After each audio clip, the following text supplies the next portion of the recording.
कैलाश पर्वत उस दिन असामान्य रूप से शांत था। ना डमरू की ध्वनि, ना नंदी की गर्जना। देवताओं की दृष्टि एक ही दिशा में ठहरी थी, एक बालक पर जो देव सेनापति था, पर बालक ही बना रहा।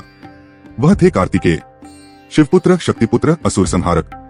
फिर भी एक प्रश्न सदियों से गूंजता रहा, यदि वे इतने पराक्रमी हैं तो कुमार ही क्यों? एक दिन भगवान शिव और मां पार्वती ने अपने दोनों पुत्रों गणेश और कार्तिकेय को बुलाया। भगवान शिव ने कहा, जो पहले संपूर्ण ब्रह्मांड की परिक्रमा कराएगा वही अधिक ज्ञानी कहलाएगा। कार्तिकेय बिना एक क्षण गवाए अपने मयूर पर सवार हो गए।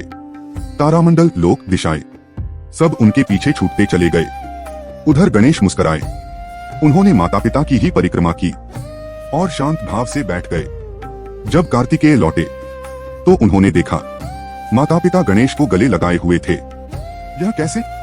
कार्तिकेय की आवाज में पहली बार संशय था। पार्वती ने शांत स्वर में कहा, जिसने माता पिता को ही ब्रह्मांड माना, उसने संपूर्ण सृष्टि की परिक्रमा कर ली। उस क्षण कार्तिकेय का पराक्रम नहीं टूटा, उनका अहं टूट गया। कार्तिकेय रूठे नहीं, कोई क्रोध नहीं दिखाया। वे बस चुपचाप कैलाश छोड़कर दक्षिण दिशा की ओर चले गए, जहाँ कोई देवता उन्हें नहीं जानता था, जहाँ कोई उनके नाम पर नतमस्तक नहीं होता था। वहाँ वे एक बालक की तरह तप में बैठ गए, पर वह बालक नहीं थे। वे ज्ञान की प्रतीक्षा में खड़ा एक शुद्ध पात्र थे। जब कार्तिकेय कैलाश छोड़कर गए तो वह केवल पुत्र का जाना नहीं था, मां पार्वती का हृदय टूटना था। वे जानती थीं, कार्तिकेय क्रोधित नहीं है, पर उनका मौन किसी भी क्रोध से अधिक कठोर था। वर्षों बीत गए, पुत्र लौटा नहीं। तब पार्वती ने वह कहा जिसे संसार ने श्राप कहा, पर जो वास्तव में मां का विवश निर्णय था। आंसू भरी आंखों से उन्होंने कहा, पुत्र, तू ज्ञान में श्रेष्ठ है, पर करुणा की पूर्णता अभी शेष है, इसलिए तू सदा कुमार रहेगा। देवता स्तब्ध रह गए, पर कार्तिकेय के मुख पर क्रोध नहीं, स्वीकृति थी। सदियों बाद देवताओं ने उनसे पूछा, आप लौट क्यों नहीं आते? आप सदा कुमार क्यों रहते हैं?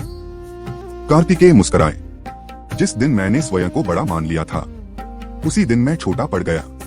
अब मैं कुमार हूँ, क्योंकि कुमार सदा सीखता है, सदा जिज्ञासु रहता है और स्वयं को कभी पूर्ण नहीं मानता। तब देवताओं ने समझा, कुमारत्व कोई श्राप नहीं, बल्कि एक दिव्य संकल्प है। मुरुगन आज भी बाल स्वरूप में हैं, क्योंकि वे ब्रह्मचर्य के प्रतीक हैं, सदा युवा चेतना का रूप हैं, और यह सिखाते हैं कि ज्ञान उम्र से नहीं, विनम्रता से आता है। कुमारत्व उनकी सीमा नहीं, उनकी सर्वोच्च शक्ति है। और इसलिए जब अज्ञान को दबाना हो तो नटराज चाहिए, लेकिन जब अहं को गलाना हो तो कुमार कार्तिकेय ही पर्याप्त हैं।